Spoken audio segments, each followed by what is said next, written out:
When a Toyota hybrid suddenly lights up the dashboard with warning messages, most owners immediately fear the same thing. The hybrid battery has failed.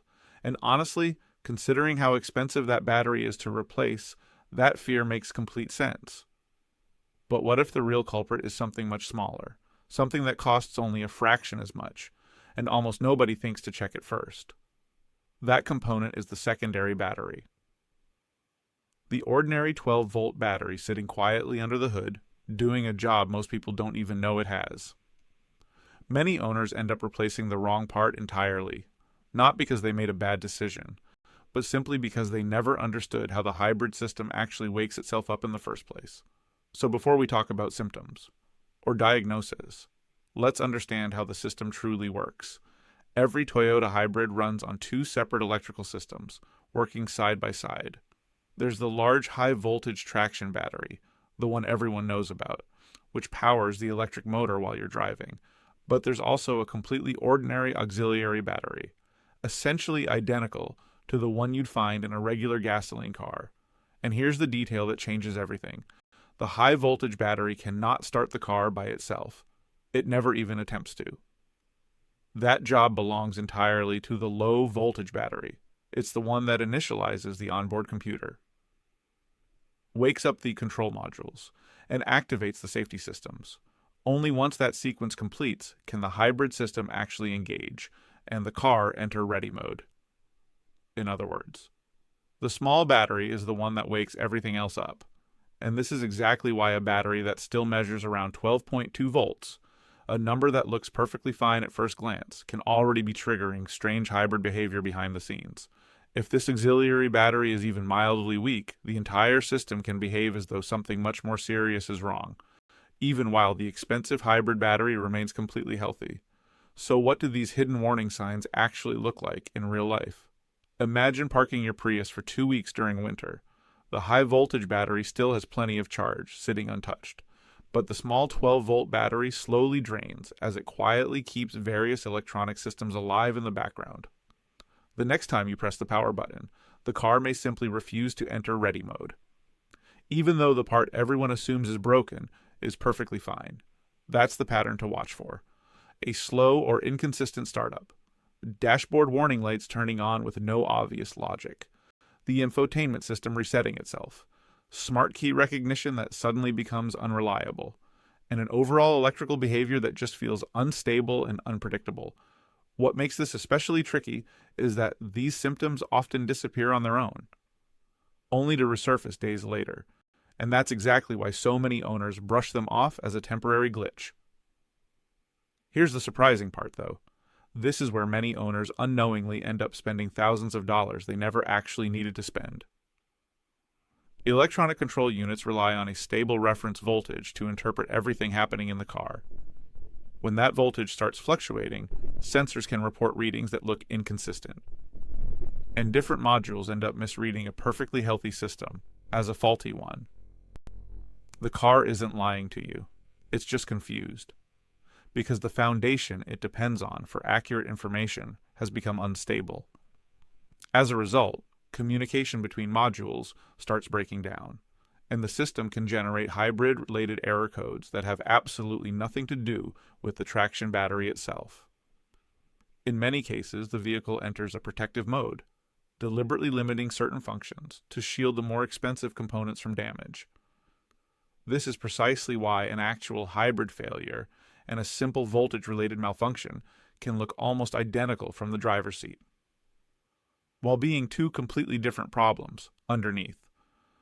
So why does this happen so often, more often than most owners would ever expect? Several everyday habits quietly contribute to it.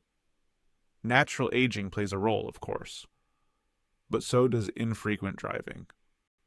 Short trips that never give the charging system enough time to fully top up the battery. Extreme heat or extreme cold. Parasitic electrical loads that keep draining energy even with the engine switched off. And long stretches where the car simply sits unused in a driveway or a garage. In fact, hybrids can be tougher on a conventional battery than many gasoline cars, precisely because their electronics stay far more active in the background, even when the vehicle looks completely off. That same complexity is exactly what leads to another serious issue: The diagnostic mistakes that even experienced repair shops still make. Expensive components frequently get replaced before the actual cause has ever been confirmed. Diagnostic codes get misread. A basic voltage test gets skipped entirely, sometimes because it seems too simple to matter, but it's worth saying clearly. Several warning lights appearing at once does not automatically mean the hybrid battery has failed. You always need the right sequence of tests before jumping to any conclusion. So how do you actually test the secondary battery before spending thousands on parts that might not even be the problem? You start by measuring the resting voltage. Then you run a load test to see how the battery actually performs when it has to deliver real power. You check the charging system to confirm it's doing its job properly. In some cases, you can access Toyota's specific diagnostic menu where it's available. And of course, there are situations where professional testing simply becomes necessary, especially when the numbers you're getting aren't giving you a clear answer. But what do these numbers actually tell you? A stable, consistent voltage generally points to a healthy battery, while unstable or low readings signal a deterioration that needs attention before it grows into something bigger. And this brings us to the part that matters most. Prevention. Fortunately, extending the life of a Toyota hybrid secondary battery doesn't require complicated maintenance. A few simple habits make a remarkable difference over time. Regular driving keeps the battery properly charged, while occasional inspections of the terminals can prevent corrosion from creating unnecessary resistance. Even something as simple as avoiding prolonged accessory use while the vehicle is parked helps reduce unnecessary strain. Seasonal changes matter too. Extreme heat and extreme cold both accelerate wear, so a little extra attention during those months goes a long way. These are small habits, but they make a massive difference in reducing long-term failures. That said, it's important to be honest. The 12-volt battery isn't always the cause of the problem. There are cases where the symptoms genuinely point toward the high-voltage battery itself. Problems with the DC to DC converter, faults in the charging system, or simple wiring and grounding issues. Proper diagnosis is exactly what allows you to tell all of these possibilities apart, and that's why the auxiliary battery should always be the first thing you check. Not the only thing, so if we bring everything together. Here's the takeaway worth remembering. Many so-called hybrid failures actually begin with something as small and as overlooked as a weakened secondary battery. Understanding the relationship between these two electrical systems, the high voltage one and the low voltage one, is essential to correctly reading what your car is actually telling you. Preventative maintenance will always beat a reactive, expensive repair, and before replacing anything costly.